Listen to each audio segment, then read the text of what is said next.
सांगलीच्या जागेवरून ठाकरे गट आणि काँग्रेसमध्ये रस्सीखेच सुरू असल्याचं पाहायला मिळतंय। सांगलीत चंद्रहार पाटलांना ठाकरे गटाकडून उमेदवारी मिळणार असल्याचं संजय राऊत यांनी म्हटलंय। तर सांगलीच्या जागेवर ठाकरे गटानं हट्ट करू नये असं विश्वजित कदमांनी म्हटलंय। काँग्रेस नेते विश्वजित कदम यांनी सांगली मतदारसंघावर दावा ठोकलेला आहे। त्यामुळे आता महाविकास आघाडीमध्येच सांगलीच्या मतदारसंघावरून सांगलीतल्या जागेवरून दुमत असल्याचं बघायला मिळतंय, मतभेद बघायला मिळतात। रामटेकची जागा ही काँग्रेसला देण्याचं निश्चित ही चर्चा संपली।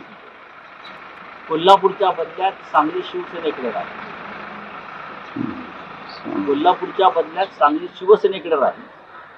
कोल्हापूर ही आमची सिटिंग जागा होती आणि सांगलीमध्ये आम्ही चंद्रहार पाटील डबल महाराष्ट्र केसरी यांना माननीय उद्धव साहेबांनी उमेदवार म्हणून घोषित केलेलं आहे। तसं आता प्रत्यक्षपणे पण अप्रत्यक्षपणे, आणि मला वाटतं 2 दिवसातच सांगलीमध्ये उद्योजित झालेल्या सभेसाठी चंद्रहार पाटलांच्या प्रचार सभेसाठी मिळेलला मोठी सभा आहे, तिथे चालले।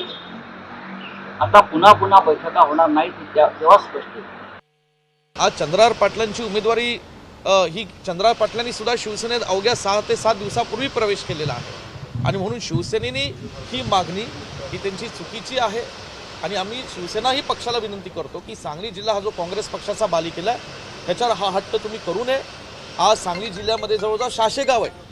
आज या ठिकाणी शिवसेनेच्या नेतृत्वाने सांगावं की त्यातली 10% ग्रामपंचायत सुद्धा त्यांच्या ठिकाणी लोकनियुक्त सरपंच आहेत का, पण आज काँग्रेस पक्षाचे त्या ठिकाणी आज जिल्हा परिषद, पंचायत समिती आणि अनेक स्थानिक स्वराज्य संस्थांमध्ये कार्यकर्ते आहेत, पदाधिकारी आहेत आणि म्हणून ही जिल्हा हा मतदारसंघ काँग्रेस पक्षाकडे राहायला पाहिजे ही आमची मनापासून इच्छा आहे। एबीपी माझा, उघडा डोळे बघा नीट।